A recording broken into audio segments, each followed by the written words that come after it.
সুপ্ৰভাত বন্ধুসকল, আশা কৰোঁ আপোনালোক সকলো ভালে আছে। ৰাতিপুৱা ইতিমধ্যে মই গোঁসাই কাম কৰাও হৈ গৈছে। ৰাতিপুৱা গোঁসাই কাম কৰি যে মনটো বিৰাটেই ভাল লাগে। আজি ব্ৰেকফাষ্টত দাংবডি ভাজি বনাম বুলি ভাবিছোঁ।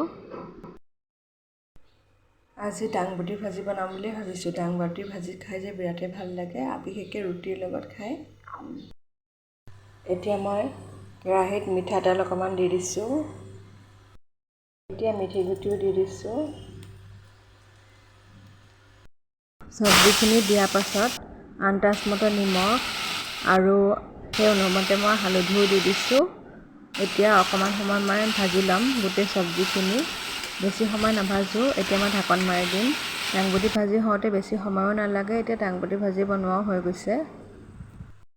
আটা মাৰিবলৈ কাৰণে ৰঙা আটাও লৈ লৈছোঁ। সাধাৰণতে আমি ৰঙা আটাৰ ৰুটিয়ে খাওঁ। ৰঙা আটাৰ ৰুটি খালে বোলে বহুত ভাল স্বাস্থ্যৰ কাৰণে আৰু বহুত হেল্ডি বুলি কোৱা শুনিছোঁ। আৰু মই আন্দাজমতে নিমখো দি দিছোঁ আৰু সেই অনুমতে মই আজি কস্তুৰী মেথি দি দিছোঁ। কস্তুৰী মেথি সাধাৰণতে দিলে নহয় ৰুটিখন খাই বিৰাটেই ভাল লাগে, অকণমান নিমখীয়া যেনো লাগে। এতিয়া মই অকণমান পানী লৈ পেলাই এনেকৈ মাৰিও লৈছোঁ। মই আটা মাৰোঁতে খুব কমহে তেল ব্যৱহাৰ কৰোঁ, বহুত বেছি তেলো ব্যৱহাৰ নকৰোঁ। এতিয়া মই ৰুটি বেলি পেলাই এখন এখনকৈ মই ভাজিও আছোঁ। কস্তুৰী মেথি যে গোন্ধটো বিৰাট ধুনীয়া ওলাইছে জানেনে ৰুটি ভাজি থাকোঁতে। এতিয়া মই এখন এখনকৈ থৈও লৈছোঁ আৰু মই এতিয়া হাজবেণ্ডৰ টিফিনো পেকিং কৰি আছোঁ। দাংবডি ভাজিৰ লগত এয়া মই ৰুটিও দি দিছোঁ আৰু সাধাৰণতে মই ফ্ৰুটছো ইনক্লুড কৰিবলৈ সদায় ইচ্ছা কৰোঁ, সদায় দিওঁৱেই বুলি ক'ব পাৰি। আজি মই পিছে কল আৰু আপেলহে দি দিছোঁ। ব্ৰেকফাষ্টত ময়ো দাংবডি ভাজি আৰু ৰুটি খাই ল'লোঁ আৰু দুপৰীয়া আহাৰৰ কাৰণে ৰহৰ দাইল আৰু জিকা লৈ লৈছোঁ। জিকা বইল দিম। মিঠাতেলত এতিয়া শুকান জলকীয়া এটাও দি দিম আৰু জিৰা অকণমানো দি দিম। জিৰা অকণমান দিলে সাধাৰণতে ৰহৰ দাইলকণ খাই বিৰাটেই ভাল লাগে। এতিয়া মই ৰহৰ দাইলো দি দিছোঁ।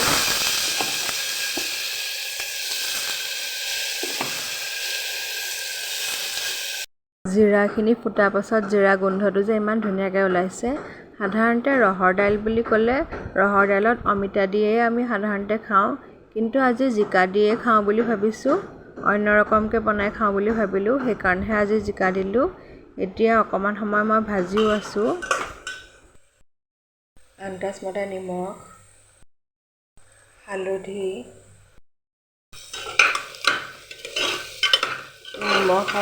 দি পেলাই এতিয়া আৰু অলপ সময় ভাজি ল'ম।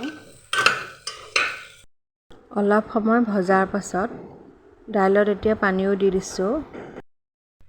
ৰহৰ দাইল বনাওঁতে অকণমান গোটা জিৰা আৰু শুকান জ্বলা দিলে সাধাৰণতে খাই বিৰাটেই দাইলকণ ভাল লাগে। সাধাৰণতে ৰহৰ দাইল বনালে মই শুকান জলকীয়া আৰু জিৰা গুড়ি এনেকৈ নহ'লে গোটা জিৰা দিওঁৱেই। খাই দাইলকণ বিৰাটেই সোৱাদময় হয়। ৰহৰ দাইলকণ ইমান ধুনীয়াকৈ সিজিলে নহয়, এটাও হৈ আছে আৰু ভালকৈ সিজিলেও। ভাতৰ লগত খাবলৈ কাৰণে কালাৰফুল চালাড এটাও বনাই আছোঁ। বিট মই স্লাইচত মাৰি ল'লোঁ আৰু এতিয়া পিঁয়াজো কাটি আছোঁ। পিঁয়াজ পিছে মই সৰহকৈহে দিম।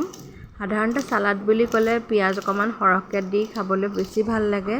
সেইকাৰণে মই পিঁয়াজ 2টা লৈ লৈছোঁ আৰু মই বিট এটা লৈ লৈছোঁ। এতিয়া মই মিহি মিহিকৈ পিঁয়াজখিনি কাটিও আছোঁ আৰু সাধাৰণতে চালাড বুলি ক'লে নহ'লে চাটনি বুলি ক'লে জলকীয়া লাগিবই, সেইকাৰণে মই জলকীয়াও দি দিছোঁ। জলকীয়া পিছে মই 3টা জলকীয়া দিছোঁ। এতিয়া মই মিহি মিহিকৈ কাটিও লৈছোঁ। সৰহকৈ জলকীয়া দিলে সাধাৰণতে খাই বিৰাটেই ভাল লাগে। এতিয়া মই ধনিয়া পাতো কাটি আছোঁ। ধনিয়া পাত বুলি ক'লে সাধাৰণতে চাটনিত ধনিয়া পাত দিলে সোৱাদময়ো হয়।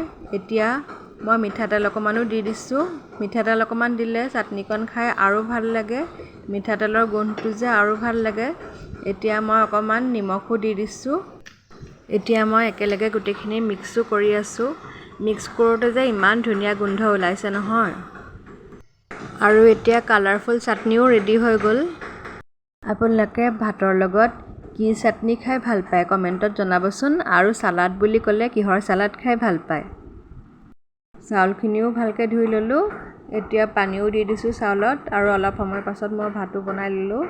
ভাতৰ লগত খাবলৈ সাধাৰণতে ৰহৰ দাইল বুলি ক'লে আজি পাপৰো এতিয়া মই ফ্ৰাই কৰি লৈছোঁ। ৰহৰ দাইল বুলি ক'লে পাপৰ নহ'লে কিবা ভজা পোৰা বস্তু খাই বেছি ভাল লাগে। সেইকাৰণে আজি মই সৰু সৰু পাপৰ লৈ লৈছোঁ আৰু সৰু সৰু পাপৰ যে খাই বিৰাটেই ভাল লাগে ৰহৰ দাইলৰ লগত। এতিয়া মই টাৱাখনত এনেকৈ মই ফ্ৰাইও কৰি লৈছোঁ আৰু পাপৰ বুলি ক'লে সাধাৰণতে চাহৰ লগতে হওক ভাতৰ লগতে হওক এনেই হ'লেও খাই বিৰাটেই ভাল লাগে। মই পাপৰো এয়া ভাজি ল'লোঁ। এতিয়া মই খাবলৈ কাৰণেও লৈ লৈছোঁ। ভাতৰ লগত খাবলৈ কাৰণে অকণমান মই তিলৰ চাটনিও লৈ লৈছোঁ। তিলৰ চাটনি খাই যে বিৰাটেই ভাল লাগে আৰু পাপৰ যে কেনেকুৱা ভাল লাগে নহয়, বিৰাট তৃপ্তিৰে ভাতকেইটা খালোঁ আজি। বতৰটো বেয়া কাৰণে ভিতৰতে কাপোৰবিলাক মেলিবলগীয়া হৈছে, ভিতৰতে শুকাইছে। আবেলি সময়ত চাহ খোৱাৰ পাছত ৰাতি ভাতৰ কাৰণে আয়োজন কৰিছোঁ। লাও, আলু, কোমোৰা আৰু জিকা লৈ লৈছোঁ। কোমোৰা আৰু লাও মই এনেকৈ গ্ৰেট কৰি ল'লোঁ। লগতে মই আলু এনেকৈ মই মিক্সিত মাৰি ল'লোঁ আৰু জিকা বেলেগকৈ মই টুকুৰা টুকুৰকৈ কাটি ল'লোঁ। এতিয়া কেৰাহীখন গৰম হওঁতে মই মিঠাতেলো দি দিছোঁ। মিঠাতেলত মই মিঠি গুটি দুটামান দি দিছোঁ। সাধাৰণতে মাছৰ টেঙা আঞ্জা বুলি ক'লে মিঠি গুটি দুটামান দিলে খাবলৈও টেঙা আঞ্জাকণ বিৰাট ভাল লাগে। মিঠি গুটিকেইটা পকোতে মই এই জিকাও দি দিছোঁ। জিকা সাধাৰণতে টুকুৰা টুকুৰকৈ দিলে খাবলৈও ভাল লাগে, সেইকাৰণে মই জিকা টুকুৰা টুকুৰকৈ দি দিছোঁ। সাধাৰণতে গোল গোলকৈ জিকাখিনি কাটিলেও খাবলৈ ভাল হয়। আৰু মই এতিয়া পেষ্টখিনিও দি দিছোঁ। পেষ্টখিনি দিয়াৰ পাছত মই আন্দাজমতে নিমখ আৰু সেই অনুমতে মই হালধিও দি দিছোঁ। হালধি দিয়াৰ পাছত এতিয়া অকণমান সময় মই ভাজি ল'লোঁ। গোটেইখিনি অকণমান সময় মই ভাজি ল'ম আৰু কমটি ফ্লেমত ভাজি ল'ম। কমটি ফ্লেমত ভাজিলে সাধাৰণতে খাবলৈ বিৰাটেই ভাল লাগে।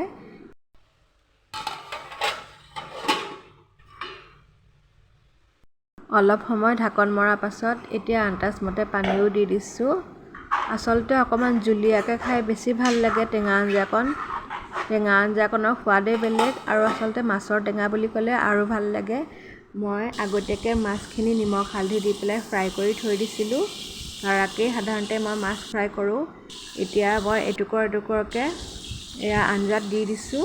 মাছৰ টেঙা আঞ্জাকণ খাই যে বিৰাটেই ভাল লাগে।